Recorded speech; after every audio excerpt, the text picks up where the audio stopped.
Hello, everybody. Welcome to another episode of The Comic Source. I'm your host, Jace. And I'm Blake. And this is another Spawn Daily episode. We're up to good old issue 72.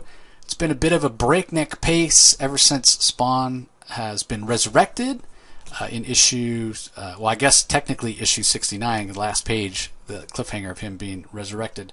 But maybe it also feels like a breakneck pace because we've been gone for so long and now we're recording multiple issues in the same recording session. So that being said, we hope to not miss any days going forward, which is why Blake and I are trying to get a bunch of these in the can.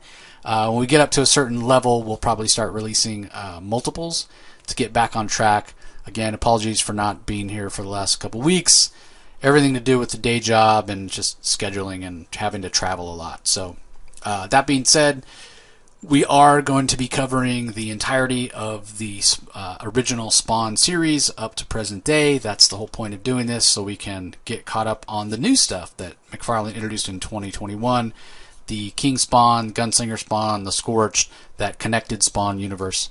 Now, Blake, I know he'll push back if I call him a Spawn expert, but he has read a lot of these issues multiple times and is the one that put together the amazing Spawn reading order that we're using so that we have an idea of what to read and when. Because when it comes to a lot of the tangential stuff, Salmon Twitch, Curse of Spawn, Medieval Spawn, Witchblade, that sort of thing, it's like, okay, where does it fit in? And the whole reason we added in a lot of those other minis and other Spawn tangential series, Cygor and whatnot, is because in the main series you can lose some context for what's going on without reading that extra stuff. Because originally we were just going to do the main Spawn series, but I think there's a lot of value in adding in some of the other limited series where we get context for Violator, or context for Cygor, or find out why Spawn's face had to be sewn up with a shoelace for 20 issues. So read what you want. I'm certainly not going to tell you got to read every single thing that's on the reading order. I know a lot of you are just checking out the main series, and that's fine, but you'll do yourself a favor and go check out the reading order. Again, link in the show notes, and that will give you an idea of what episodes we're going to cover, what issues we're going to cover, and when. So all that being said, we are up to issue number 72. Let me go ahead and get that up on the screen. If you're watching us on YouTube, you'll see it's a pretty cool montage cover from Greg Capullo, where we've got Cagliostro kind of big, bold, lurking over the background, and then we see Spawn there, as he often does, with mixing his magical powers with technological weapons. And then in the background, in between the two, we've got what looks to be like a vampire bat wings sort of creature. And obviously that's a nod to the new character we were introduced to last episode and last issue, Wolfram, who's has the interesting role of being a vampire who clearly is evil, and we saw him murder a stripper, rip her throat out, and dump her in the garbage in a back alley. But he's a vampire that works for heaven, so we've got that interesting dichotomy. So as we check out inside the front cover, we have the credits. Todd McFarlane, Brian Holguin as writers. Greg Capullo does the pencils. Danny Miki, Todd McFarlane, and Chance Wolfe on the inks. Orzechowski on lettering. And then colors from Haberlin and Kemp. So with all that being said, I will turn it over to my cohort Blake to give us the rundown on what happens in issue number 72. Blake, take it away. Hey, so last time in issue number 71, bit of a cliffhanger. Bootsy jumps in as Wolfram and Spawn are having a fight, and Spawn falls into the dead zone. And so he's now powerless, and he can't fight back as effectively against Wolfram, who is clearly faster and very strong, catches Spawn completely off guard. And it looks like he's about to take Spawn's head straight off when Bootsy jumps in, intervenes, and is like, Wolfram, you gotta calm down, buddy. All right, you don't even have a license to kill in this area. So it puts up some red flags for Spawn. The issue here opens with Bootsy and Wolfram looking down on Spawn. You I know, will say that Wolfram lost a lot of hair in between issues. Did you notice that? he did. I noticed that too. I thought that Yeah, was pretty kind funny. of weird. In Yeah. the previous issue, full head of hair, nice big beard. Now it looks like he's completely bald, and he's just got like little wisps, like Yep. little needle hairs on top.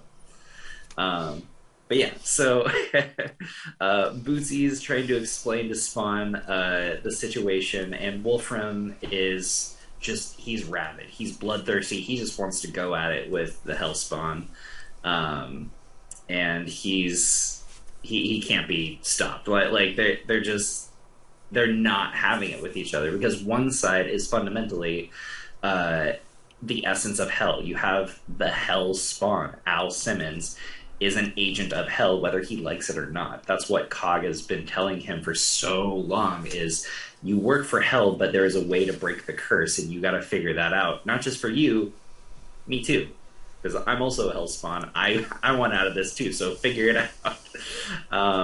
And then we find out that vampires are agents of heaven, so heaven and hell going head to head right here. They're like natural foes, but they're also very similar. They're creatures of the night. They both have a sort of insatiable bloodlust. They're both cursed in a way, and so Wolfram points that out to Spawn. He's like, we're not so different. And Bootsy is standing in between them, and he's like, look, all right, we have to cut this out. Like, this isn't right. We don't want to escalate things further than we need to.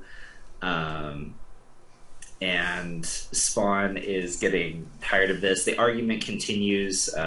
Wolfram is very mouthy. He's very, very sassy. He just wants to get up in Al's face, and we start getting these little snippets of what's happening on the outside. This whole event is still within the same night. This is hot off the heels of the little turf war that took place between the homeless groups. One group was led by the Freak, and the other group was basically led by Bobby, hoping to avenge Al. And it got way out of hand. A lot of people died, and in the alley, which is literally it's right there. They're just inside of a building, and the bodies and everything are just outside. There's police, and we discussed last time. The police are not too great. They think lowly. They think that the homeless community needs to be wiped out. They should have been wiped out a long time ago. It's awful, absolutely horrendous way to think of the people that you're supposed to protect and serve. But they are out there. And this whole situation just blows up inside of this building. Al and Wolfram are going at it, and there's lots of shouting, lots of screaming, lots of fighting, and we see that the police clearly heard something. They're sneaking up on them and getting ready for like a battering ram. They have their guns drawn because they're like, okay, something's going on in there. We got to intervene. And we see that Wolfram poofs into a single bat and flies away, and then we see Spawn sort of like disappear into the shadows, and then Bootsy is left there by himself because he can't do that kind of stuff. Even though he is an agent of heaven, he doesn't seem to have the same kind of supernatural powers that others do, but he has more knowledge and is more in the know. Wolfram even says that he has a halo hidden under the hat. I'm not entirely sure that's like 100% accurate, but I think he's just trying to play coy and say, or he's trying to suggest that Bootsy works for heaven. But yeah, the cops bust in, and Bootsy's there by himself. And he puts his hands up, and he's looking very meek and innocent and sad looking. It's very unfortunate. And so the police detain him and take him to the precinct. And then we jump over to the precinct where we see Sam and Twitch. In the last issue, Sam and Twitch were apprehended by the police because they came barreling out of the alleyways where this turf war happened. And they were clearly involved, and they didn't try to hide anything. They didn't try to hide their involvement or anything. They're like, yeah, we're there. We were trying to stop it and stuff. And so now they have to like fill out reports and stuff. They encountered some police officers that were sympathetic to Chief Banks, who was an absolute monster. So while they're filling out these reports, Bootsy is brought in because they just apprehended him. It's crazy because so much is happening. Like this whole arc, the whole last like 6 or 7 issues, they've all taken place within the same evening. It has been rapid pace. So Bootsy is brought in, and he starts sounding a little crazy. In all honesty, like he knows a lot more about the situation than Sam and Twitch. He knows a lot more about the situation than even Spawn does. So he is brought into this office, and he wants to talk with Sam and Twitch because he knows their level of involvement, and he tries to give them a warning about Spawn, and sort of like fill them in, like, hey, you got to protect him and stuff. And when he is taken away, they're like, man, that guy was really weird. It's pretty funny. And then later on, same evening still, Sam and Twitch are getting some food. They're trying to relax, and it's finally starting to dawn on them after the comments that Bootsy made. It starts the gears turning in Twitch's head.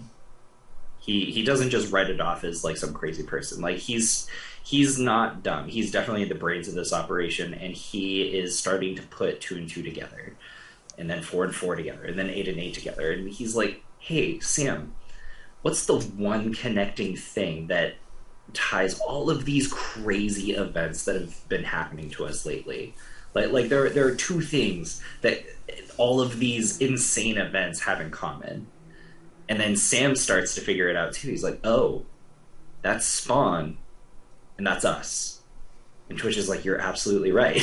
Like, everything that has been happening to these guys has also involved Spawn. And so they're like, it's kind of crazy that all of this stuff is happening to us. It can't just be coincidence. There's no way that this is coincidence. All of this is happening in accordance possibly to some kind of like larger plan. And so they're kind of left there like, wow, like there's a lot more to this than either of us know. So they're starting to get on board. They're starting to really like involve themselves and get invested in the bigger story that's happening. They're not just detectives anymore. They're involved. They're way too deep in this to back out. And then we're introduced to a new character. His name is Eddie Beckett. He is a homeless person. We have not seen him before. He's just had a really rough life. He got into alcohol. He accidentally hit a family. He lost all of his money. And he's just been on this really bad downward spiral. And he encounters the bag of necroplasm that the freak left behind after the entire confrontation. If you guys remember, several issues ago, Spawn was shot in the face, lost his head. That's partially what started this entire turf war between the homeless people. And they collected the individuals that shot him, minions of the freak. They collected a bunch of his necroplasm inside of a paper bag. It seems kind of weird that it wouldn't just like soak through the paper bag, but the paper bag held strong, and it collected this necroplasm, and it's just been sitting in the alley ever since. And so this Eddie character comes along, and he picks it up. He's like, huh, kind of unfortunate. I was kind of hoping it'd be like a bag of money or weapons or something so I could sell it, you know, because he's had a really rough life and he needs a bit of a break. So he's very sad that it's not a big bag of money, but it does sort of give him this kind of strange sense of confidence. And so he keeps it. It's kind of like his own little treasure, and he starts bragging about like this little treasure that he's found. Then we get this awesome double page spread of Spawn. He's leaping off of a roof, and he's got like all these bats behind him in big hero pose, and he's got like a gun on his back. He's just looking super cool. And we see that he's jumping onto like a roof, and inside of this building there is this child, this very young child that looks like they're about to be tortured and electrocuted by these two insane people. It's a horrifying kind of situation to just kind of like stumble upon, but Al seems to, have been prepared. He brought a weapon for it. So completely like derailing from the things that we've been talking about. This is almost like a little subplot, a little B plot, to finish this issue off. This child is inside of this warehouse, and he's or she's being about to be tortured, and then Spawn jumps in, and there's vampires there, and he fights the vampires, and he fights the guys that were about to torture this child, and he's thinking, he's not really thinking, honestly, and that's kind of one of the things that Cog has been telling him the whole time. It's like, you gotta start putting two and two together. Like he literally just learned that vampires are agents of heaven, and this whole room is full of vampires. It's kind of interesting that the child that they're about to... Is it just a child? Is it just a child? I mean, we don't know, but he doesn't really think to ask the question. And so when he sets the child free, he's like, hey, do you have a home? And the kid says, uh-huh. And then Spawn just dips out. Al's just like, I'm out of here. I'm not going to take you home. Just go home. Which I think is kind of a dick move on Al Simmons' part. It's just like, all right, we'll go home, kid, later. But yeah, he sets the child free, go home.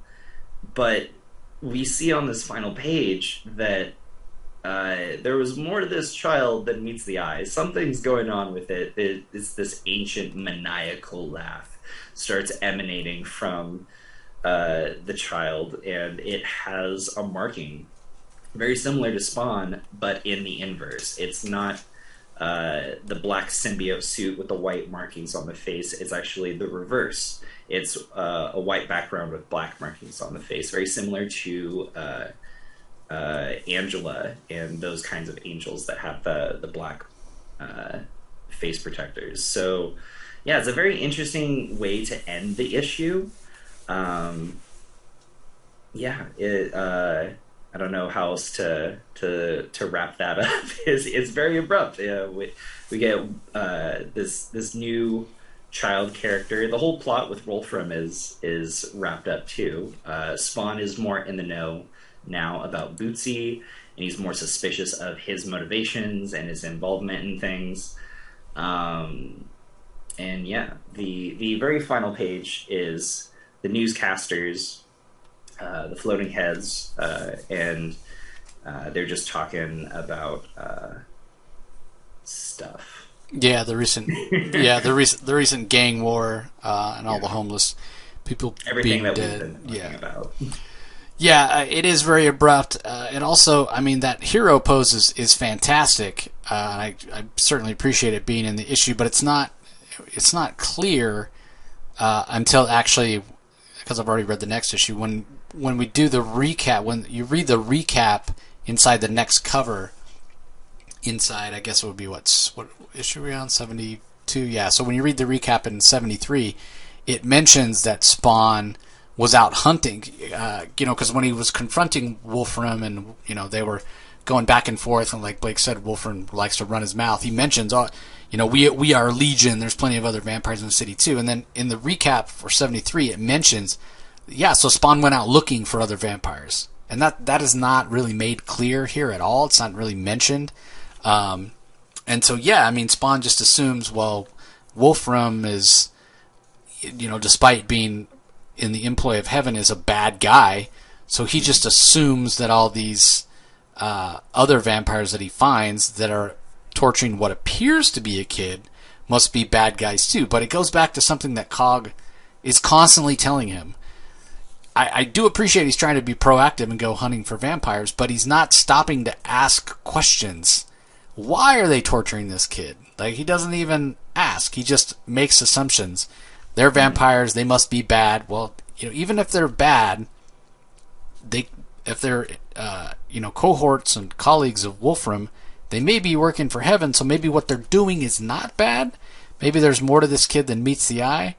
What does it mean that his spawn symbol is inverted?